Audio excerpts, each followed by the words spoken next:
ঢাকা শহর থেকে এবং ঢাকার বাইরে রাজশাহী, চিটাগাং এবং জাহাঙ্গীরনগর থেকে শুরু করে পুরো বাংলাদেশ, কুমিল্লা থেকে শুরু করে সকল মহাসড়ক বন্ধ এবং ঢাকা শহর আজকে বন্ধ এবং অচলের মাধ্যমে আমরা এখানে অবস্থান কর্মসূচির মাধ্যমে সরকারকে দেখাতে চাই, দেখুন ছাত্র সমাজ তারা আজকে আন্দোলনে নেমেছে, তারা যৌক্তিক দাবির জন্য নেমেছে, তারা ক্লাস পরীক্ষা সব কিছু বয়কট করে আজকে রাজপথে নেমেছে এবং আমরা রাজপথ ছাড়ছি না।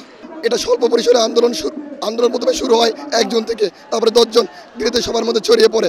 এখন দেখুন পুরো বাংলাদেশ আমাদের সাথে একমত হওয়ার পরেও সরকার তো মেনে নিচ্ছে না আমাদের কথা। তার মানে এই দেশে আপনি দেখবেন 18 সালেও লড়াই সংগ্রাম করেও কিছু হয় নাই, যখন রক্ত ঝরলো তখনই সরকার মেনে নিল।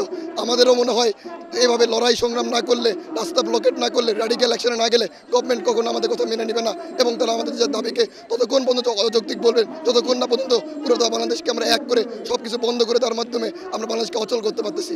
আমরা সেই পথে আগাচ্ছি। এটা অনেকের একটা ভুল ধারণা। 2018 সালে যে কোটা আন্দোলন হয়েছিল সেটা সফল হয়েছিল গত 6 বছরে।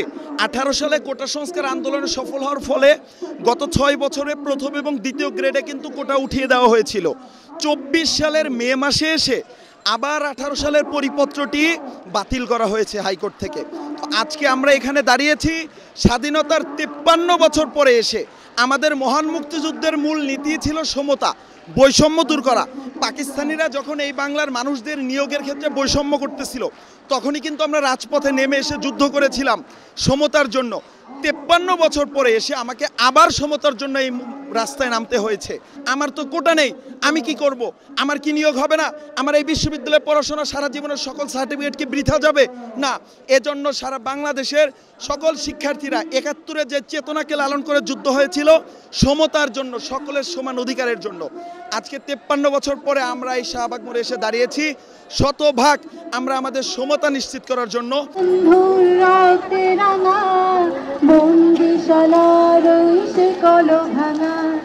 না, অবশ্যই হঠাৎ করে না।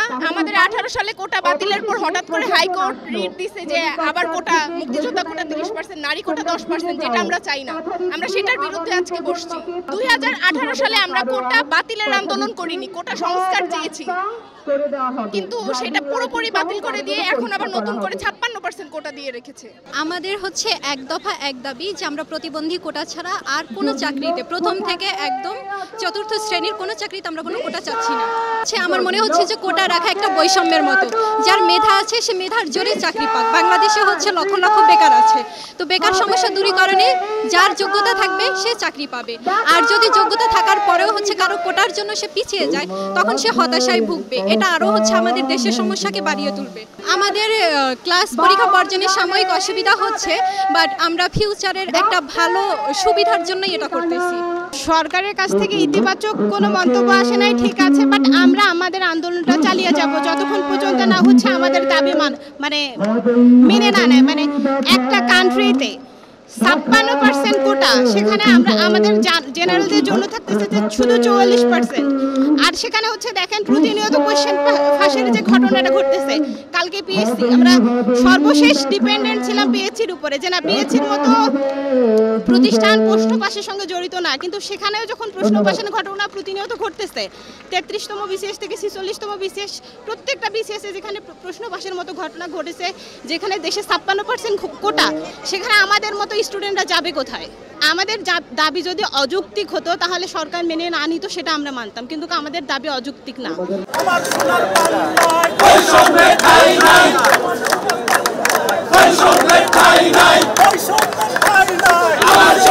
হাইকোর্টের রায় হওয়ার পর থেকে আন্দোলন করে আসছি, মাঝে আমরা একটা আলটিমেটামও দিয়ে যাচ্ছি। গত 1 তারিখ থেকে আমরা আন্দোলন করছি, কিন্তু এখন পর্যন্ত আমরা কোনো সরকারের পক্ষ থেকে কোনো সদুত্তর পাইনি। তো আমাদের বক্তব্য যখন শোনা হচ্ছে না, সেজন্য বাধ্য হয়ে আমাদেরকে কঠোর কর্মসূচির দিকে যেতে হচ্ছে। মহামান্য আদালতের প্রতি আমাদের শ্রদ্ধা ও আস্থা আছে। আদালত আদালতের মতো কাজ করবে। আমরা আদালতের কাছে যা সুপারিশ করছি, কিন্তু আমরা মূলত সরকারের কাছে জানতে চাচ্ছি 18 সালে পরিপত্রটি কেন বাতিল করা হলো, সেখানে কী ত্রুটি রয়েছে, এবং সরকারের এখানে যথেষ্ট হস্তক্ষেপের সুযোগ রয়েছে। সরকার চাইলে এখন নতুন পরিপত্র জারি করতে পারে, কিন্তু সরকার কোর্টকে সামনে রেখে দায় এড়াচ্ছে এবং শিক্ষার্থীদের দাবির কোনো কর্ণপাত করছে না। এটি একেবারেই মিথ্যা অভিযোগ। এটি শিক্ষার্থীদের একটি স্বতঃস্ফূর্ত আন্দোলন 2018 সালে হয়েছিল। রায় পরিপত্রটি বাতিল হওয়ার কারণে এবারও হচ্ছে। এই ধরনের কথা বলে আমাদের শিক্ষার্থীদের আন্দোলনকে দমন করা যাবে না। আমরা 100% আশাবাদী যে আমাদের আন্দোলন সফল হবে। সরকার ভেবেছিল যে তারা কোনো ধরনের কথা না বলে দায় এড়িয়ে আমাদের আন্দোলন হয়তো স্থগিত হয়ে যাবে, কিন্তু গত 8 দিন ধরে কিন্তু আমরা মাঠে আছি এবং সামনে প্রতিটা দিনই আমরা থাকবো যদি আমাদের আন্দোলন, আমাদের দাবি আদায় করা না হয়। আমাদের আন্দোলন সফল না হলে আমরা এর থেকেও কঠোর কর্মসূচি দিতে বাধ্য হব। আমরা হরতালের মতো কর্মসূচি দেওয়ার পরিকল্পনাও করছি।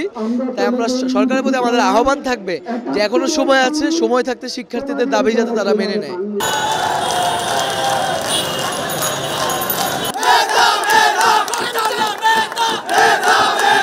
সংবাদ, ফিচার ও অনুষ্ঠানের জন্য ভিজিট করুন সংবাদ প্রকাশের ওয়েবসাইট এবং যুক্ত থাকুন ফেসবুক পেজ ও ইউটিউব চ্যানেলের সঙ্গে।